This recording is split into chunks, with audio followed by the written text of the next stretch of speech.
Hello दोस्तों, कैसे हैं आप? बहुत बीच बीच में दिक्कत आ जाती है, कुछ ना कुछ। 2 दिन से लेक्चर नहीं आ रहा था। अब तो फटाफट हम लेक्चर निकालेंगे।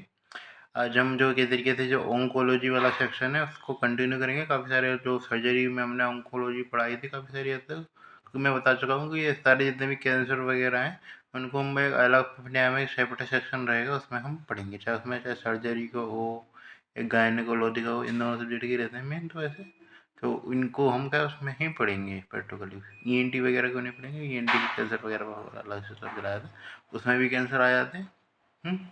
स्किन के कैंसर भी हम इसी चैप्टर सेक्शन में पढ़ेंगे। 2-3 कैंसर रहते हैं स्किन के।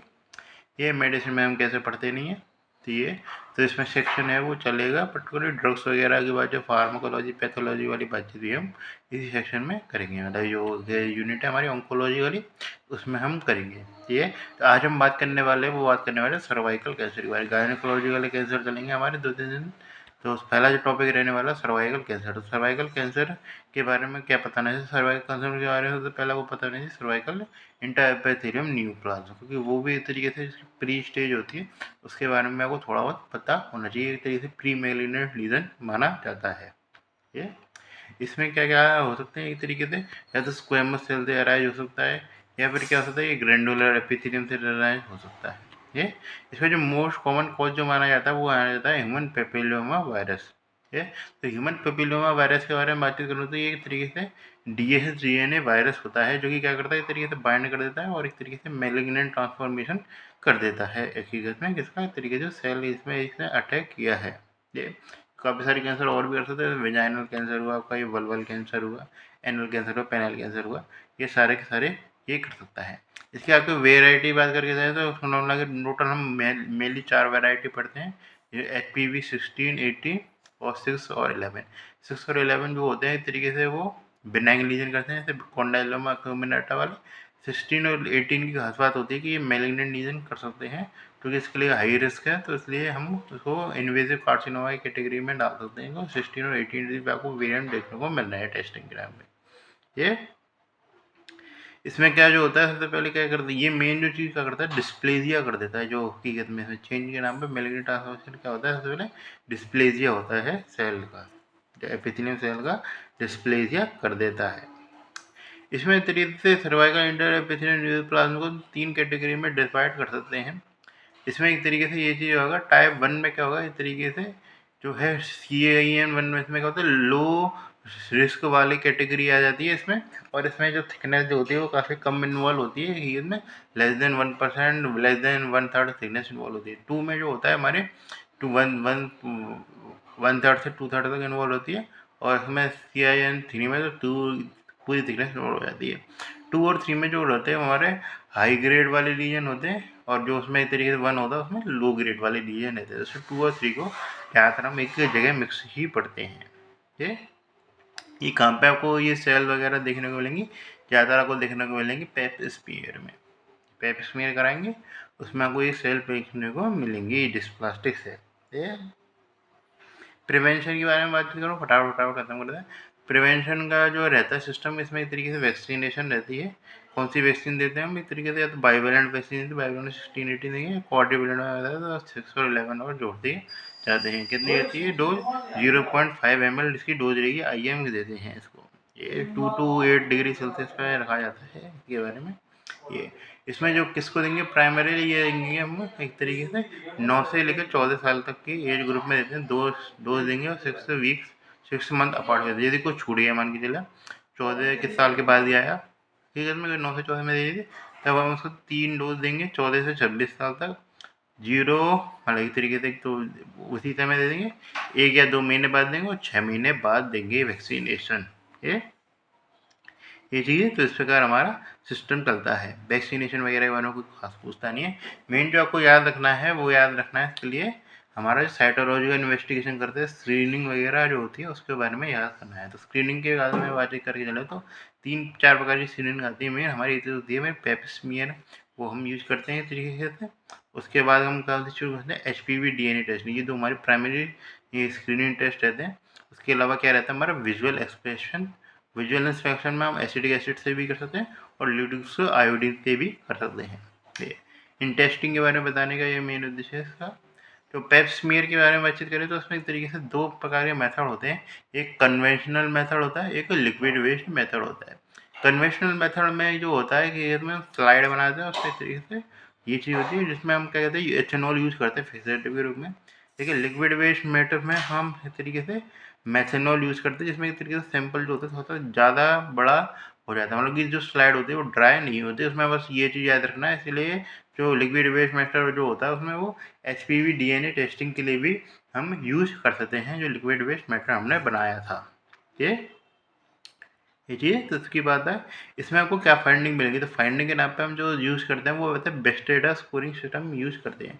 या तो चीज़ें होती है नेगेटिव। नेगेटिव का मतलब ये नहीं कि उसमें कोई डिजीज नहीं हो सकती, लेकिन नेगेटिव का मतलब ये कि कोई डिस्प्लेजिया तो है पर इंटरएक्टिव लीजन नहीं है। जैसे उदाहरण के लिए आपका होगा बैक्टीरिया वेजाइनोलिस हो गया, ट्राइकोमा वेजाइनोलिस हो गए, वेजिनाइटिस हो गया, वो हो गए, या फिर PID वगैरह करते हैं ना, गोनोरिक या सर्विसाइटिस हो जाता है, क्लेमाइडी गोनोरिया करते हैं, वो होते हैं। हालांकि उसको डिटेक्ट नहीं करता, ये चीज़ ध्यान रखना, उसको डिटेक्ट नहीं करता। वो हो जरूर सकते हैं लेकिन वो उसको डिटेक्ट नहीं करता। मेन जो डिटेक्ट करता है ये हकीकत में जो चेंज हो रहा है क्या होगा हकीकत में, जैसे हमारे वेजाइनाइटिस में चेंज हो रहा है उसको डिटेक्ट करता है। जो मेन क्या मिलेगा आपको एपिथेलियल एनवायरनमेंट देखने मिलेगी।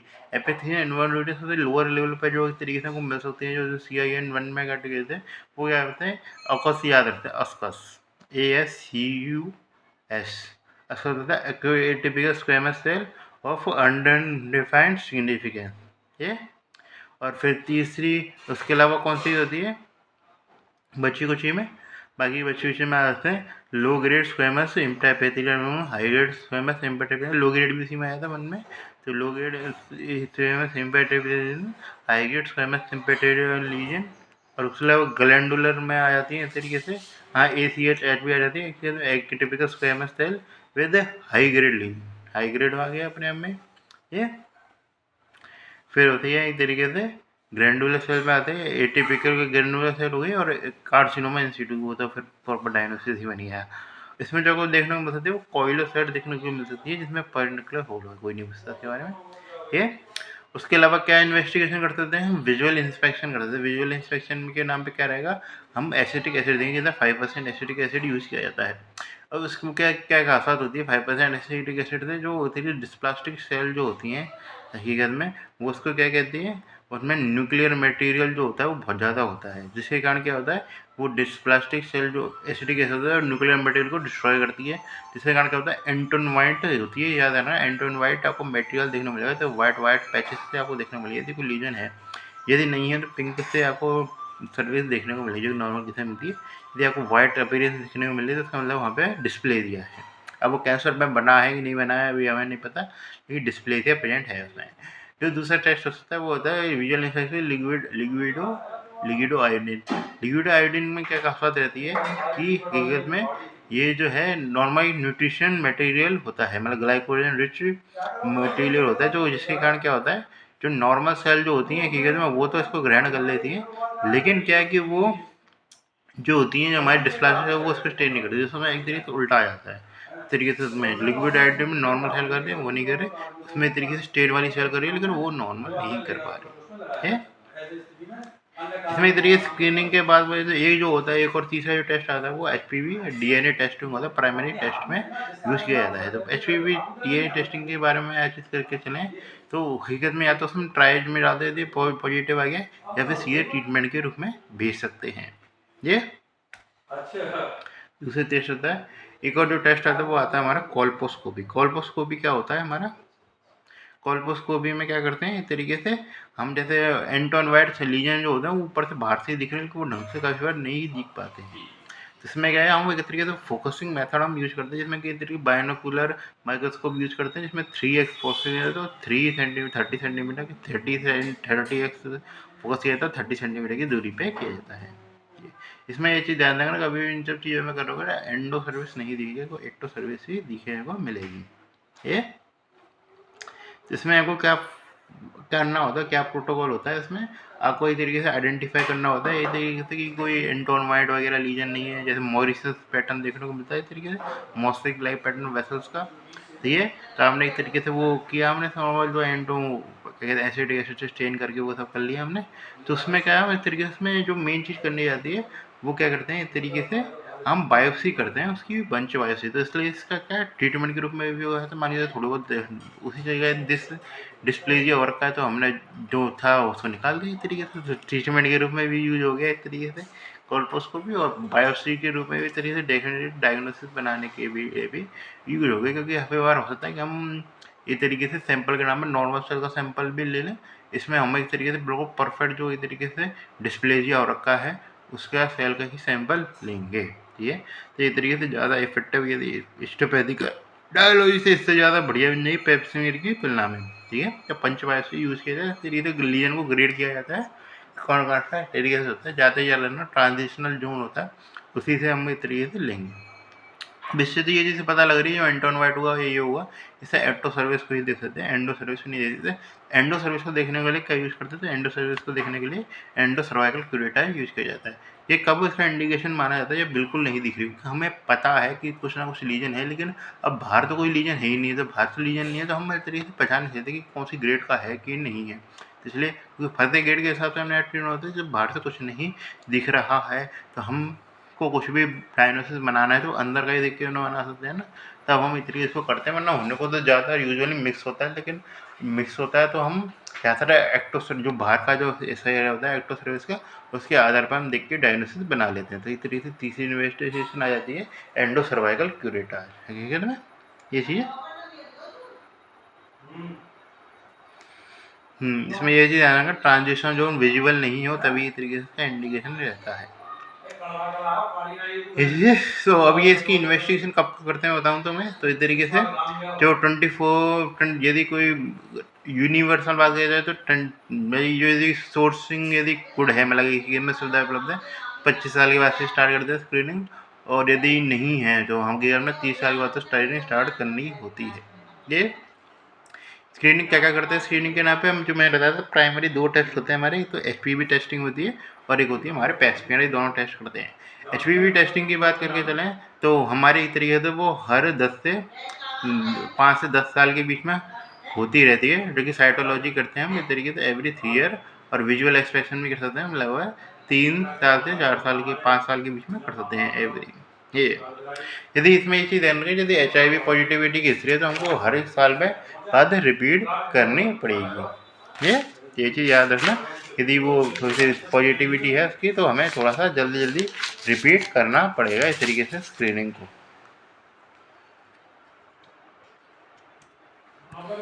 ये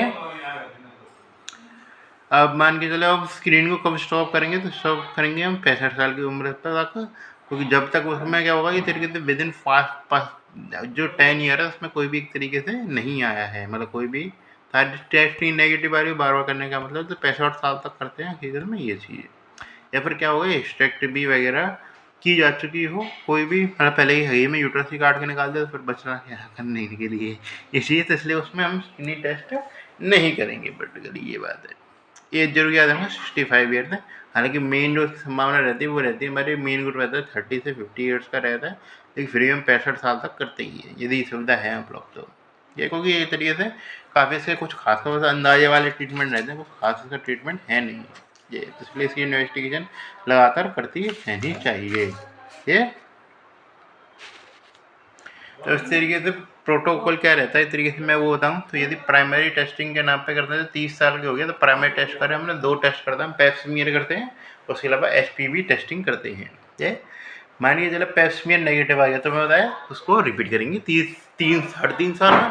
ये यदि पॉजिटिव आया तो पॉजिटिव के नाम पे भी ये नहीं कि बस पॉजिटिव आ गया, उसमें हमको देखनी पड़ती है कौन कौन से पॉजिटिविटी का मतलब है कि इंट्रा एपिथेलियल लीजन देखने को मिल रहे हैं ना, एपिथेलियल लीजन में कौन कौन से हो सकते हैं, ऑस्कस हो सकता है सबसे नीचे लेवल है, या उससे ऊपर के जाते रहते हैं LSIS LSIL HSIL और उसके अलावा एक XH हो जाता है ऑस्केस। हाँ ठीक है, तो इसमें ये चीज़ ध्यान रखिए पॉजिटिव तो उसमें पता करना चाहिए कि कैटेगरी जैसे मैं ऑस्कस है जो कि सबसे नीचे का वेरिएंट होता है, तो उसमें क्या है कि हमें HPV की टेस्टिंग भी करनी पड़ेगी, यदि वो पॉजिटिव है तब हम जाएंगे इस तरीके से कोल्पोस्कोपी पे। कोल्पोस्कोपी सबसे लास्ट की स्टेज होती है क्योंकि उसमें एक तरीके से हम बायोप्सी भी ले रहे हैं, कोल्पोस्कोपी खाली बस देख नहीं रहे, बायोप्सी भी ले रहे हैं, तो इसलिए हम बायोप्सी पे जाएंगे। ये यदि मान के चले क्या हो गया, हकीकत में एचपीवी टेस्टिंग करी, एचपीवी टेस्टिंग में क्या है, यदि वो नेगेटिव आई तो नेगेटिव में क्या करेंगे, 5 से 10 साल पर उसको रिपीट करेंगे, जो मैं बताया था हर 5 से 10 साल में रिपीट कर सकते हैं। यदि एचआईवी का पेशेंट है तो हर 3 से 4 साल में रिपीट करते हैं। ये यदि पॉजिटिव आ गया तो पॉजिटिव में आगे नहीं पा, हमको इस तरीके से ट्राई आ जाता है। ट्राई का मतलब क्या होता है, ट्राई का मतलब होता है 3 टेस्टिंग करनी पड़ती है, क्योंकि एचपीवी पॉजिटिव आया यही नहीं है, हमें ये चीज़ देखनी पड़ती है कि कौन सा जीनोटाइप है। तो मैंने बताया था हाई रिस्क वाले जीनोटाइप कौन से, 16 और 18। तो मान लीजिए 16 और 18 यदि जीनोटाइप मिल गया तो हमें देखने की जरूरत नहीं पेस्मियर क्या है क्या नहीं है, हम सीधे ट्रीटमेंट पर जाएंगे। देखिएगा उसको, है ना, जो हम ट्रीटमेंट में बताऊंगा कौन कौन सा ट्रीटमेंट यूज़ करते हैं, तो इससे सीधे हम ट्रीटमेंट पर जाएंगे। मान के चले क्या हुआ, विजुअल इंस्पेक्शन, यदि वो कोई दूसरा वेरिएंट है तो हमें और वेरिएंट को भी देखना जरूरी है। यानी कि तरीके से क्या हुआ, विजुअल इंस्पेक्शन करिए। विजुअल इंस्पेक्शन में बताया क्या होता है, एंटोन वाइट एरिया मिलता है डिस्पेंसर एरिया के, यदि वो हमें मिल रहे हैं तो भले ही अदर वेरिएंट में हम ट्रीटमेंट पर जाएंगे। यदि वो भी नहीं मिल रहे हैं तो हम क्या करते हैं, पेस्मियर पे जाते हैं। पेस्मियर की मैं बता दिया कि यदि एक तरीके से एचपीवी की पॉजिटिव है तो उसके बाद कोई भी सेल हो पर्टिकुलरली ऑकस भी हो, तब भी हम एक तरीके से ट्रीटमेंट पे कोल्पोस्कोपी पे जाते हैं, और फिर कोल्पोस्कोपी भी पॉजिटिव निकलती है तो ट्रीटमेंट पे जाते हैं। ये तरीके से ट्राइएज का सिस्टम रहता है। ये यदि ये चीज़ ध्यान रखना, हमें एचपीवी पॉजिटिव मिल गया लेकिन पेस्मियर नेगेटिव मिल रहा है और विजुअल इंस्पेक्शन भी नेगेटिव मिल रहा है, तो उसमें भी हम एक तरीके से कोई ट्रीटमेंट पे तो देते नहीं।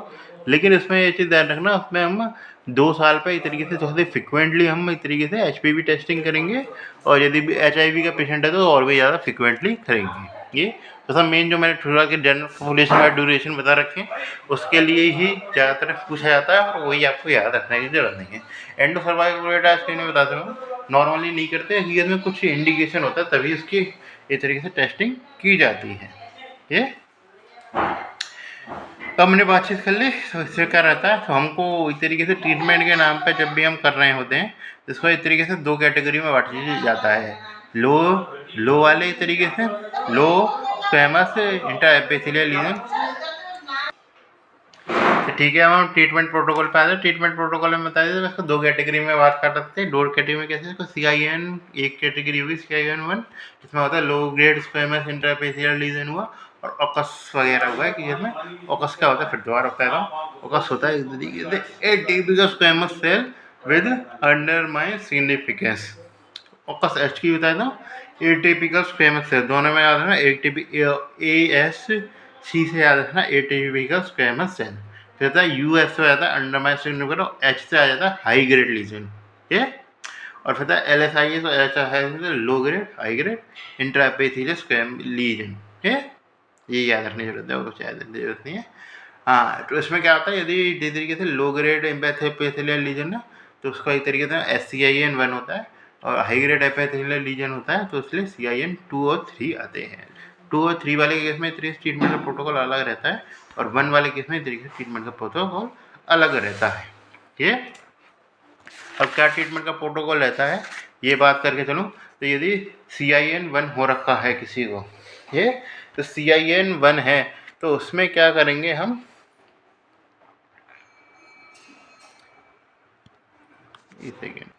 तो CIN-1 में हकीकत में याद रखना इमीडिएटली ट्रीटमेंट नहीं करते, उसमें क्या है, हमको ऑब्जर्वेशन किया जाता है 2 साल तक, उसके बाद हम ट्रीटमेंट करते हैं।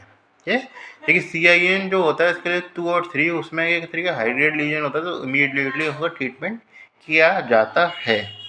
ये ट्रीटमेंट के नाम पे कौन से हमारे मॉडलिटी होती हैं, ये तो होता है हम एब्लेजन कर दें। एक तरीके से एब्लेजन का एक तरीके से एकमात्र इंडिकेशन रहता है CIN-1, उसी केस में एक तरीके से क्रायो एब्लेजन किया जाता है। किसकी सहायता से किया जाता है क्रायो एब्लेजन, NO2 की सहायता से नाइट्रिक ऑक्साइड बिल्कुल ठंडा करके तरीके से उसको एब्लेट किया जाता है। तो ठंडा करके गैस कौन सा है, नाइट्रिक ऑक्साइड CO2, जब बिल्कुल ज़्यादा ठंडी गैस रहती है उसको इस तरीके से इरिटेट किया जाता है, जिसको क्या करता है तो सेल का जो वाटर होता है वो उसको क्रिस्टलाइज कर देता है, मतलब बिल्कुल एकदम जो होता है ना इस तरीके से कागज सॉफ्ट स्किन से पत्थर बन गया एकदम बिल्कुल एकदम ऐसे एकदम बिल्कुल टुकड़े करके एकदम प्रॉपर निकल जाता है एकदम बिल्कुल फिक्स एरिया जो होता है, इसमें उसको ठंडा करा जाता है और उसके बाद उसको निकाल लिया जाता है। इसमें जो इंडिकेशन रहता है वो ज़्यादातर क्या उससे स्मॉल लीजन होना चाहिए, मैं बताया था। उसके अलावा क्या होता है इस तरीके से जो भी लीजन है वो फुल्ली विजिबल होना चाहिए, ये नहीं बस खाली अंदाजा मार दिया हमने, पूरा का अंदर कुछ भी नहीं होना चाहिए, अंदर कुछ भी नहीं, कैसे पता लगेगा? ट्रांजिशनल ज़ोन पूरा की तरह विजिबल हुआ। ऐसा नहीं है कि हमको एकदम अंदाज़े से चल रहा है। ट्रांजिशनल ज़ोन का जो एक तरीके से बाहर की साइड का भी, अंदर की साइड का भी, तो अंदर की साइड से ट्रांजिशन ज़ोन विजिबल है हकीकत में, तो इसका मतलब लीजन नहीं है ना पर्टिकुलर, ये तो बात है। ये तो इसलिए उसमें क्या होता है, ट्रांजिशन ज़ोन फुल्ली विजिबल होना चाहिए। CIN1 की कैटेगरी में ही यूज़ करते हैं। और उसके अलावा क्या कहता है, कोई भी सस्पेशन नहीं है हकीकत में कोई कि किस तरीके से आगे चल के ये जो है, ये बहुत बड़ा जो कैंसर, इन्वेसिव कैंसर बन सकता है। खाली इंट्राएपिथेलियल न्यूरोप्लाज़्मा ही है। इसमें क्या कहते हैं, क्रायोथेरेपी यूज कर सकते हैं। इसमें बस खाली एब्लेट कर देते हैं हकीकत में, सो हम कुछ खास इस तरीके से कुछ एक्ससीजन करने की ज़रूरत नहीं पड़ती। ये दूसरी जो होती है हमारा एक्ससीजनल मेथड में आता है हमारा लीप। लीप क्या होता है? Loop electrolyser excision procedure. Loop electrolyser जाना है, इलेक्ट्रोलाइजर एक्ससीजन प्रोसीजर। इंस्ट्रूमेंट पूछ सकता है, आगे आगे से तार लगे रहते हैं। तो मैं दिखा देना चाह रहा था लेकिन दिखा नहीं सकता। तो ये इसमें तो लूप से लगे रहते हैं, सर्जिकल लूप जो होते हैं, तो एकदम आगे तार लगे रहते हैं, एकदम गर्म करके तो काट देते हैं स्किन को। ये मतलब इस तरीके से, ये इस तरीके से प्रॉपर लूप से लगे रहते हैं, देखना ये। तो जो कि तरीके से स्किन को काट के निकालने का काम करते हैं। OPD में ही क्या जाता है, एनेस्थीसिया की ज़रूरत नहीं पड़ती, पर इस तरीके से इसमें याद रखना ज़्यादातर छोटा प्रोसीजर होता है, 10 मिनट में कर देते हैं। ये इसमें क्या है, चीज़ का एडवांटेज रहता है, मतलब इसमें ये चीज़ ध्यान रखना, इसमें जो फ़ायदा क्या रहता है, इस तरीके से जो डिसएडवांटेज क्या रहता है दोनों में, एक तरीके से मैं बताऊँ तो क्रायोथेरेपी में क्या डिसएडवांटेज रहता है कि इसमें जो हिस्टोपैथोलॉजिकल एग्जामिनेशन है वो नहीं किया जा सकता, क्योंकि हमने एक तरीके से सारी सेल जमा दी तो निकाल दिया। इसमें हमने सीधी सीधी जो प्रॉपर डिस्प्लास्टिक सेल है वो निकाली है, तो इसलिए हिस्टोपैथोलॉजिकल एग्जामिनेशन जो है वो किया जा सकता है। ठीक है, इसमें ये चीज़ ध्यान रखना, इसमें क्या फ़ायदा रहता है हकीकत में, ये तरीके से छोटी स्मॉल सर्जरी OPD वगैरह की रिक्वायरमेंट नहीं रहती। इसमें एक तरीके OPD की रिक्वायरमेंट रहती है, ये अंतर है ज़्यादातर। ज़्यादातर जो लास्ट चीज़ आती है वो कोलाजियन की इंडिकेशन क्या क्या रहते हैं। कोलाजियन क्या होता है हकीकत में, जिसमें एक तरीके से पूरा पर जो है हमारा प्रॉपर पूरा की सैम्पल टाइप का था, पूरा काट के निकाला जाता है, जिसमें एक तरीके से अनेस्थीसिया की ज़रूरत पड़ती है। उसमें जो पहला था उसमें अनेस्थीसिया की ज़रूरत नहीं पड़ती, अनेस्थीसिया की ज़रूरत पड़ती है, जिसमें क्या एक तरीके से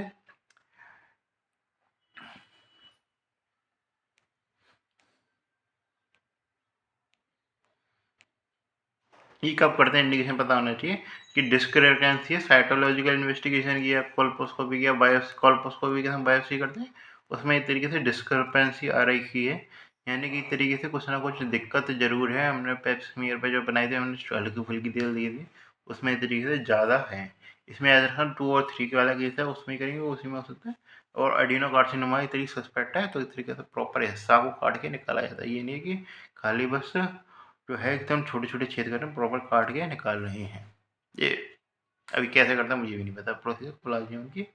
ठीक है, तो इस प्रकार हमारा सिस्टम था वो सर्वाइकल एपिथेलियल न्यूरोप्लास्ट का खत्म हुआ। अब आते हैं सर्वाइकल कैंसर पे। सर्वाइकल कैंसर की बात करें तो शुरुआत से वैसे अब धीरे धीरे छोटे छोटे टॉपिक्स चलेंगे हमारे। तो सर्वाइकल कैंसर में आता है हमारा क्या क्या रिस्क फैक्टर रहता है। सर्वाइकल कैंसर का जो सबसे बड़ा रिस्क फैक्टर रहता है वो रहता है हमारा कहीं एक तरीके से HIV इन्फेक्शन, ये तो बता दिया। तो सीधे उसके अलावा रहता है लो सोशियोइकोनॉमिक स्टेटस, OCP यूज हुआ, स्मोकिंग हुआ, आपका स्मोकिंग में स्क्वामोस सेल वैरायटी मिलेगी और OCP में एडिनोकार्सिनोमा वाली वैरायटी मिलेगी। उसके अलावा क्या करते हैं इस तरीके से STD वगैरह होते हैं, HIV, वो इस तरीके रिस्क फैक्टर रहते हैं। उसके अलावा कहते हैं हाई पेरिटी रिस्क फैक्टर है। उसके अलावा अर्ली इंटरकोर्स भी तरीके से रिस्क फैक्टर है, याद रखना सकते हैं। आपका काफ़ी आसानी है याद रखना है उसका है। क्लिनिकल फीचर पे बात करें तो क्या क्या एक तरीके से फीचर आएगी, तो मोस्ट कॉमन प्रेजेंटेशन जो ज़्यादातर मैं कैंसर के लिए बताने वाला हूँ वो रहेगी हमारी इरेगुलर वेजाइनल ब्लीडिंग। ये तरीके से जो हम आगे चल के क्या कहते हैं इससे क्या कहते हैं एंडो सर्वाइक कैंसर की बात करेंगे, एंडोमेट्रियल कैंसर की बात करेंगे, उसमें भी तरीके से ये फीडिंग रहती है most common irregular vaginal bleeding है ना।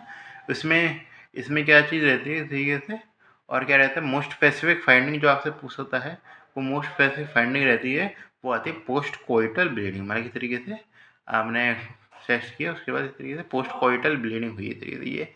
ये मतलब आपको जब भी आपको कोई भी टेस्ट देगा, मतलब वो पर आपको केस पहचानना होगा, ये फाइंडिंग जरूर मिलेगी पोस्ट कोइटल ब्लीडिंग, क्योंकि बाकी के सारे सिम्टम हर जगह मिल सकते हैं। पेल्विक पेन हुआ, आपका पायोमेट्रा हुआ, हर जगह मिल सकते हैं, बस पोस्ट कोइटल ब्लीडिंग ऐसे फाइंडिंग है क्लिनिकल केस की, जो कि इसमें मिलेगी। यदि आपको क्लिनिकल कैसे डिटेक्ट करवाना चाह रहा है तो ये ज़रूर देगा। कुछ और चीज़ डिटेक्ट करवाना चाह रहा है या डिफरेंशियल डायग्नोसिस पूछना चाह रहा है तो नहीं दे। तो ये तो ज़रूर देगा वो हकीकत में ये।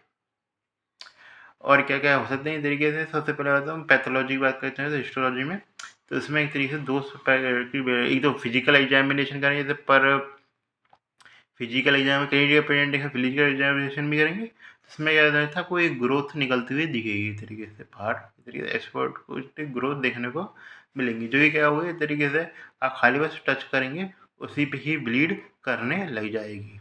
ये तो ये इसकी खास बात रहती है, इसको फाइलेटिक ग्रोथ रहती है जो कि तरीके से खाली टच करने से ही ब्लीड करने लग जाती है। उस पर एक तरीके से अल्सरेशन होने लग जाएगा।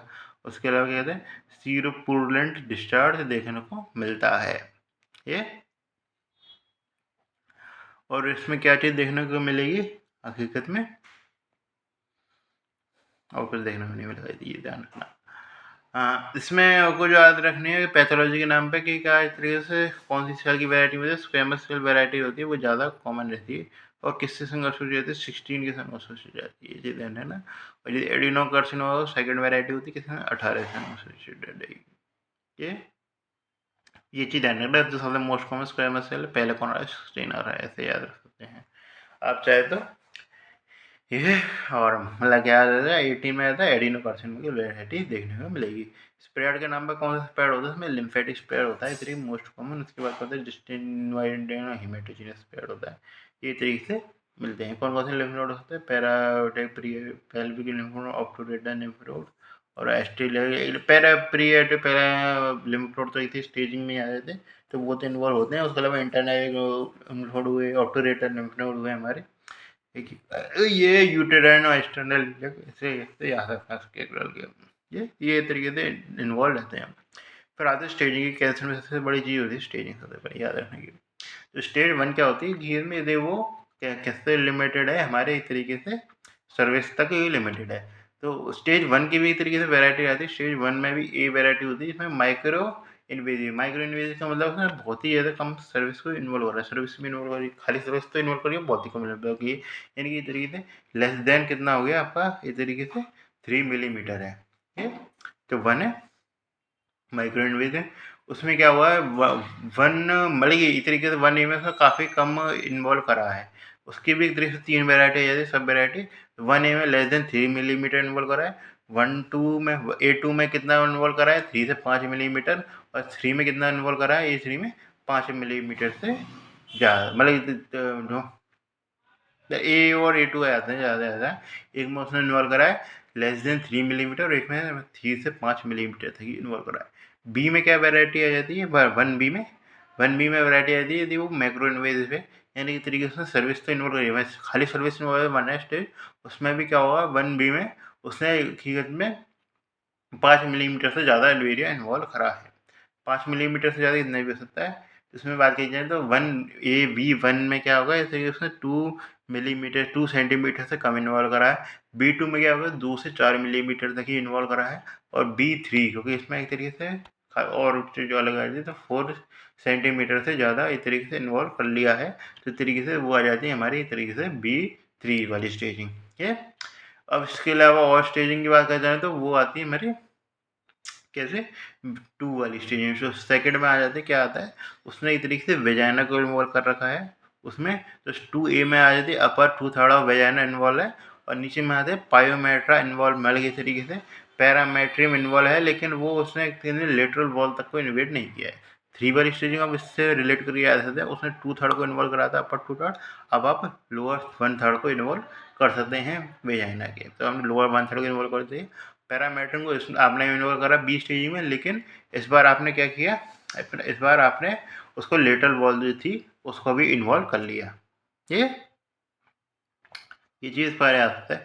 4th वाली स्टेजिंग में पहुंचे तो 4th वाली स्टेजिंग में क्या करा आपने, इस तरीके से आपने ब्लैडर को इन्वॉल्व किया। ये लास्ट स्टेजिंग है तो आपने ब्लैडर को इन्वॉल्व करा रेक्टम में, और बी में क्या करते हैं हमने डिस्टेंट मेटास्टेसिस तक पहुंचा दिया उसको। ठीक है, तो इस प्रकार आपको याद है। और सी में आ सकते लिम्फ नोड मेटास्टेसिस कर दिया कि इसमें 3 अब मतलब कि इसमें 3C बताना भूल गया मैं। 3C याद रखना, अपने लिम्फ नोड को इन्वॉल्व कर दिया, क्योंकि मतलब पैरायोटिक और पेल्विक लिम्फ नोड को इन्वॉल्व करा है, तो सबसे पहले इन्वॉल्व होते हैं किसी भी कैंसर में। तो ये इसको अगर हम याद रख सकते हैं स्टेजिंग का, ज़्यादातर आपने एक बार ये स्टेजिंग याद रखनी है, आपको एंडोमेट्रिक कैंसर की स्टेजिंग तो बहुत आसानी से याद हो जाएगी। ये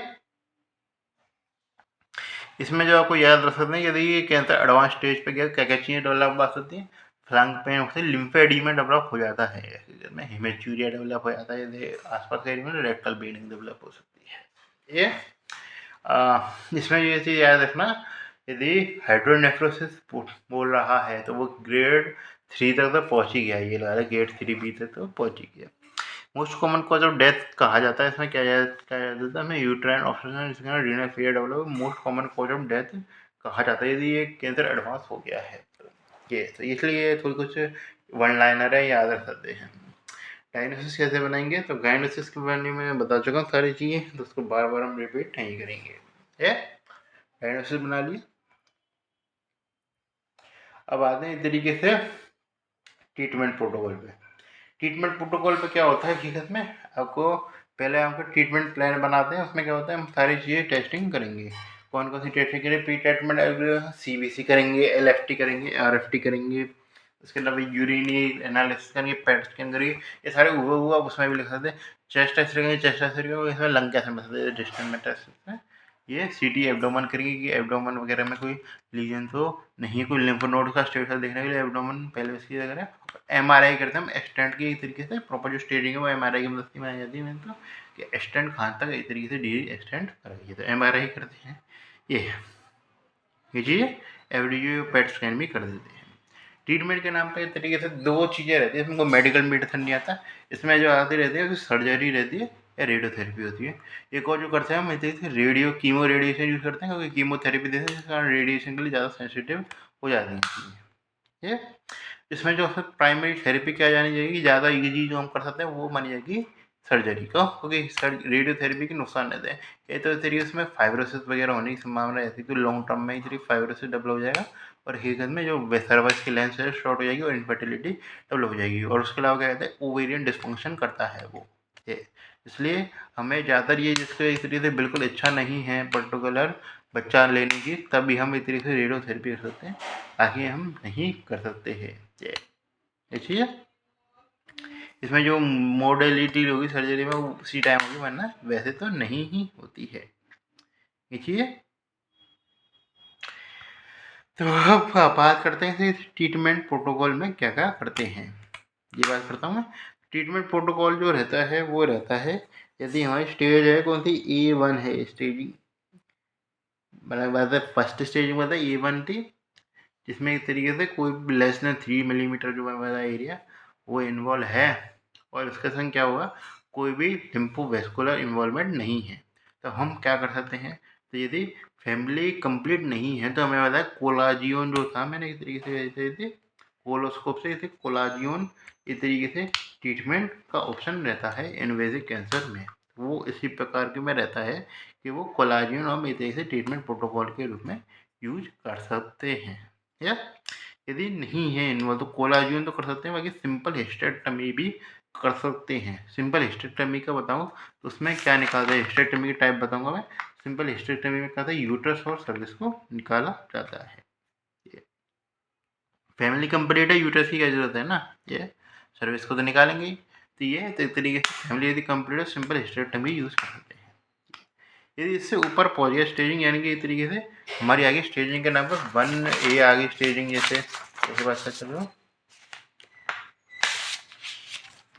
जैसे 1A आ गई, लेकिन उसके संग हमारा लिम्फोवेस्कुलर इन्वॉल्वमेंट प्रेजेंट है। तो लिम्फोवेस्कुलर इन्वॉल्वमेंट प्रेजेंट है तो हमको थोड़ा बहुत और एरिया निकालना पड़ेगा, जिसमें क्या होता है टाइप 2 हिस्टेक्टमी करते हैं हकीकत में, यदि फैमिली कंप्लीट है तो। फैमिली कंप्लीट है तो भी करेंगे, और यदि हमारी फैमिली कंप्लीट नहीं है तो फैमिली भी कंप्लीट नहीं है तो रेडिकल ट्रैकियोलॉस्टमी करते हैं। ये रेडिकल ट्रैकियोलॉस्टमी क्या होता है, इसमें यह बात कहते हैं तो जिसमें सर्विस को निकालते हैं। उसके अलावा क्या कहते हैं, जो 1 to 2 सेंटीमीटर वेजाइना को निकाला जाता है पैरामेट्रियम के अंग में, और लिम्फेडिनोपैथी लिम्फेडिनोइड्स होते हैं उसको लिखाने में लिम्फोवेस्कुलर इन्वेजन प्रेजेंट है। क्या अंतर होता है रेडियल ट्रैकियोलेस्टमी और टाइप 2 हिस्टेरेक्टोमी में बस यूट्रस को निकालने का अंतर रहता है, वरना सारी चीज़ें वही रहती है। 1 सेंटीमीटर तक ही उसमें निकालते हैं और लिम्फ नोड पैरामीटर में तो उसमें भी निकाला जाता है। ये चीज़ इस प्रकार हमारा बस यही अंतर रहता है। तो रेगुलर ट्रैकियोलेस्टमी करते हैं और लिम्फेडिनोडेक्टमी कर सकते हैं। ट्रैकियोलेस्टमी में याद रखना उसमें लिम्फ नोड भी तो निकाले जाते हैं, इसलिए तो इसमें ये चीज़ आती है। मान के चलिए इसके ऊपर भी पहुँचे तो फिर ऊपर पहुँच गए तो फिर फैमिली कंप्लीट नहीं कंप्लीट कोई ऑप्शन नहीं है। और रेडियल ट्रैकियोलेस्टमी कर सकते हैं, लेकिन फ़ायदेमंद है। मान लीजिए यूट्रस तक पैड हो, क्या फ़ायदा है। तो ये चीज़ है, तो उसमें हम क्या कहते हैं सीधे टाइप की हिस्टेरेक्टोमी पे जाएंगे। उसमें सब चीज़ प्रॉपर निकली थी, यूट्रस में ज़्यादा सर्विस निकाल देते पूरी हम हकीकत में। और वेजाइना भी हम ऐसा नहीं कि बस 1 सेंटीमीटर 2 सेंटीमीटर, हाँ 2 सेंटीमीटर तक काट देते हैं। वेजाइना को थोड़ा बहुत छू सकता है, छोड़ दें।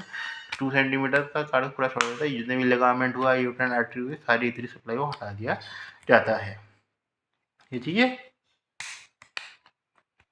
ये जो अब याद रखना, ये तो कोलेजियन को मैं बताना चाह रहा था। जो पिछला लेक्चर में पिछले जो सेक्शन था जो अभी चल रहा था इसी लेक्चर के अंदर था, वो मैं बता नहीं पाया था।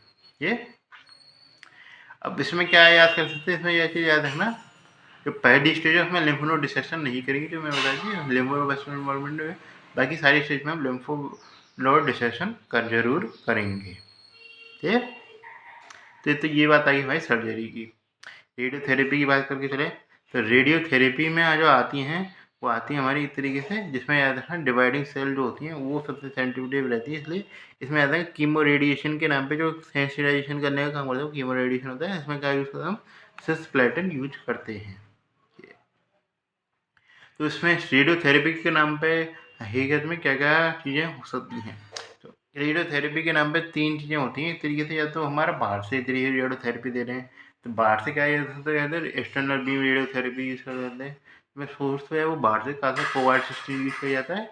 यदि इंट्रा इस तरीके से रेडियोथेरेपी यूज़ किया जाता है इंट्रा कैविटी, जिसमें क्या यूज़ करते हैं, इंट्रा कैविटी मतलब कोलोप्रोस्ट हम यूज़ करते थे, वेजाइना में लगा रहे हैं।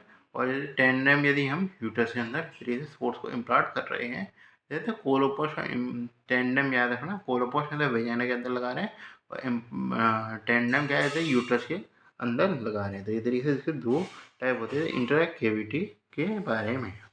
ये हकीकत में ये चीज़ आ गई। पोस्ट ऑपरेटिव ट्रीटमेंट भी दिया जाता है इसमें, याद रखना। पोस्ट ऑपरेटिव ट्रीटमेंट में हम डिपेंड करता है कि कौन सा क्या चीज़ है। यदि मान के चलो लो रिस्क है, मतलब हाई रिस्क में बात कर रहे क्या क्या होता है, मेटास्टेटिक हुआ, लिम्फ नोड इन्वॉल्व है, पैरामीटर इन्वॉल्व है, जो लास्ट की स्टेजिंग की बात करते हैं पैरामेट्रियम इन्वॉल्व लेटर हुआ था पहुँच गया हकीकत में। और लिम्फ नोड इन्वॉल्व तो हाई रिस्क में लिया था। इसमें क्या कहते हैं, कीमो रेडिएशन दिया जाता है ये। और यदि मान लीजिए इंटरमीडिएट रिस्क है, मतलब कि ट्यूमर साइज बड़ा हुआ था, जैसे 4 सेंटीमीटर से ज़्यादा था, यानी कि हमारा जो है स्टेज B3 तक के ऊपर B3 तक तो पहुँच ही गया। उसके अलावा डीप स्ट्रोमा में है, लिम्फोवैस्कुलर स्पेस इन्वॉल्वमेंट है, तो उसमें क्या कहते हैं कीमो रेडियोथेरेपी देते हैं। यदि मान लीजिए लो रिस्क है तो उसमें खाली वो सर्वाइलेंस किया जाता है, कोई भी तरीके से देने की जरूरत नहीं पड़ती। ठीक है, कॉम्प्लिकेशन क्या क्या रहेंगे तरीके से रेडियोथेरेपी के, ये पूछ सकता है। तो क्रॉनिक कॉम्प्लिकेशन हो जाता है तरीके से, स्टीनोसिस, फाइब्रोसिस वगैरह डेवलप हो सकता है। उसके अलावा फिस्टुला डेवलप हो सकते हैं काफ़ी सारे, ये वेजाइनल विस्कुलर रेक्टोवेजाइनल फिस्टुला। और सेक्सुअल डिस्फंक्शन होगा, ओवेरियन डिस्फंक्शन है, इसे करना। जो अक्यूट जो हो सकते हैं वो होता है डायरिया, वॉमिटिंग, नोजिया, ये चीज़ याद रख सकते हैं। ये इस प्रकार हमारा चीज़ें जो थी वो समाप्त हो गई लगभग। मैं बात करता हूँ और छोटे छोटी बात करता हूँ। तो रिकरेंट सर्वाइकल कैंसर की बात करते हैं, तो रिकरेंट सर्वाइकल कैंसर क्या होता है, यदि जो है फर्स्ट 3 बार आपको देखने को मिल रहा है, और जो ज़्यादातर क्या होता है, यदि 3 साल के अंदर ही हमको देखने को मिल जाता है बार बार। यदि मानिए तो बार बार आपको देखने को मिला है तो क्या कर सकते हैं, तो यदि आप कर सकते हैं, यदि प्रायर इससे पहले सर्जरी हो रखी है तो रेडियोथेरेपी स्टार्ट कर दीजिए। यदि उससे पहले रेडियोथेरेपी स्टार्ट हो रखी है, सर्जरी कर जाएगी। यदि मान के चले डिस्टेंट मेटास्टेसिस हो रख गया है उसको, तो कीमोथेरेपी करनी पड़ेगी। ये चीज़ें तो इस तरीके से उल्टा अवर अपर से उल्टा करना है। मेन जो चीज़ आपसे पूछ सकता है वो कैंसर इन प्रेगनेंसी, ये थोड़ा सा इंपॉर्टेंट टॉपिक होता है। तो यदि सर्वाइकल प्रेगनेंसी में तो क्या करेंगे, तो यदि मैं मतलब पहला लीजन था जिसमें हम क्या कर रहे थे, खाली बस छोटा मोटा कोलाजिन कर रहे थे, तो उसमें हमको कुछ करने की जरूरत नहीं है। हम खाली बस वेट करेंगे टर्म तक बच्चा पैदा हो जाए उसकी। मान के चलो उससे ऊपर का लीजन है, जैसे स्टेज 1B का है।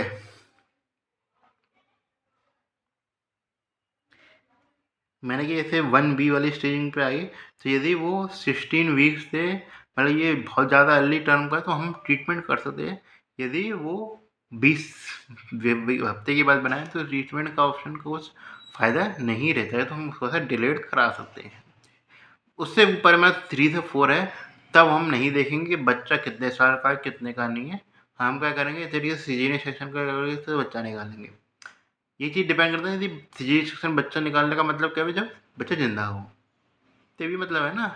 तो यदि बच्चा जिंदा है तो सीजेरियन सेक्शन में बच्चा निकालेंगे, नहीं तो क्या करेंगे, और इस ट्रीटमेंट के लिए बच्चा निकालो, बाकी जो प्रॉपर ट्रीटमेंट होता है प्रॉपर, वो बच्चा निकलने के बाद तो एक ही बात आती है, ऑब्स्टेट्रिक गायनेकोलॉजी के अंदर ही घुस जाती है।